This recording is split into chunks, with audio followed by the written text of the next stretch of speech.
पहले आप लोग शार्क टैंक में बोलते थे कि आपके पास को फाउंडर होना चाहिए जिसको टेक्नोलॉजी आती हो, और ऐसा कोई को फाउंडर हो जो सीटीओ हो या सीपीओ हो, चीफ प्रोडक्ट ऑफिसर हो, तो भाई टेक बेस्ड कंपनी बहुत तेज़ी से आगे बढ़ेगी। तो आपने तो उन सबकी नौकरी ख़त्म कर दी। देखिए, आप इसको बात कहेंगे तो बात सही है। इनफैक्ट आज से अगर 2 साल पहले तक चले जाते थे तो सारे टॉप एंटरप्रेन्योर्स आपको एक ही चीज़ कहते थे कि आपको कोडिंग आनी चाहिए। इनफैक्ट हर अगला जनरेशन को कहा जाता था कि लर्न टू कोड, क्योंकि कोडिंग जो है वो पहला स्टेप है किसी भी बिजनेस को शुरू करने का। Thankfully with the advancement of AI अब इस रिक्वायरमेंट की ज़रूरत नहीं है। अब आपको अपने कस्टमर, अल्टीमेटली बात करेंगे तो किसी भी केस में आपके लिए आपका कस्टमर समझना इंपॉर्टेंट है। ये तो एक हर्डल था जिसमें ह्यूमंस को मेहनत करनी पड़ती थी, अब वो हर्डल कंप्यूटर ऑटो सॉल्व कर दे रहा है, एआई के थ्रू वो ऑटो सॉल्व हो जा रहा है। तो आप अपने कस्टमर को समझिए। फॉर एग्जांपल हम इनशॉर्ट्स की एग्जांपल लेंगे। इनशॉर्ट्स में हमारा अल्टीमेट बिजनेस न्यूज़ का बिजनेस है। तो न्यूज़ कौन सा जाना चाहिए, न्यूज़ कैसे लिखा जाना चाहिए, ये कोर है, ना कि हमारा वो ऐप बनाना। आप फ्लिपकार्ट को लेंगे, फ्लिपकार्ट आपके पास आपका सामान टाइमली पहुंचा रहा है कि नहीं, वो इंपॉर्टेंट है। उसके पास सामान का सिलेक्शन कैसा है, उसका रिटर्न पॉलिसी कैसा है, ये इंपॉर्टेंट है। उसका ऐप बनाना कोर नहीं है उसके बिजनेस का। तो किसी भी बिजनेस का बट हर्डल था, आज तक आप बात करेंगे टेक्नोलॉजी एक हर्डल था, वो हर्डल ख़त्म हो चुका है।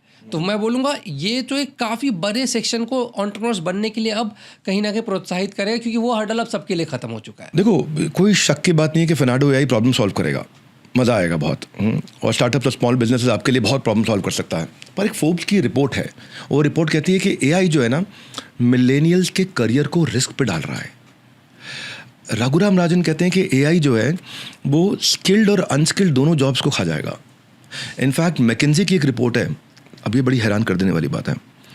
मैकेंजी कहता है कि 80 करोड़ नौकरियां 2030 तक एआई के कारण चली जाएंगी, और 80 करोड़ जो नौकरियां हैं वर्थ $16 ट्रिलियन की, $16 ट्रिलियन की।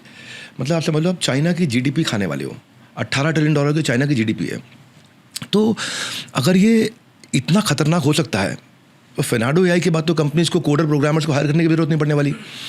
तो इंडिया जहां जॉब क्रिएशन की प्रायोरिटी है, ऐसे में जॉब्स खत्म करने वाली टेक्नोलॉजी कितना सही मानी जाएगी? देखिए, तो आपको हमेशा आप पूरे ह्यूमन हिस्ट्री को उठा के देखें। जब भी हम किसी टेक्नोलॉजी की बात करते हैं, आप ऐसे देखिए, कुछ आप अगर हंड्रेड्स ऑफ ईयर्स आगे चले जाएंगे, जब तक इंडस्ट्रियल रेवोल्यूशन नहीं आया था, हम सारे काम मतलब अपने हाथों से क्या करते थे। इनफैक्ट जो आप कपड़ा पहने हुए हैं, ये भी कोई पहले हाथों से बुनता था, फिर मशीन्स आए।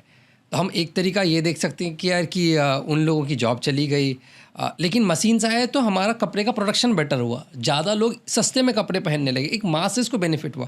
और जो लोग पहले उस प्रोफेशन में थे, उन्होंने कुछ और लर्न किया, किसी और प्रोफेशन में गए। ह्यूमंस जैसे जैसे इवॉल्व करते हैं, हमारा प्रोफेशन बदलता रहता है। तो जब कहेंगे हो सकता है आज का प्रोफेशन ऑब्सोल्यूट हो जाए, बट जो लोग कोडर्स हैं वो इंटेलिजेंट लोग हैं। ह्यूमंस इवॉल्व कर रहे हैं तो वो कोई दूसरा प्रोफेशन सर्च करेंगे। हमारा अल्टीमेट टारगेट क्या होना चाहिए? ह्यूमैनिटी एज ए होल आगे बढ़ना चाहिए।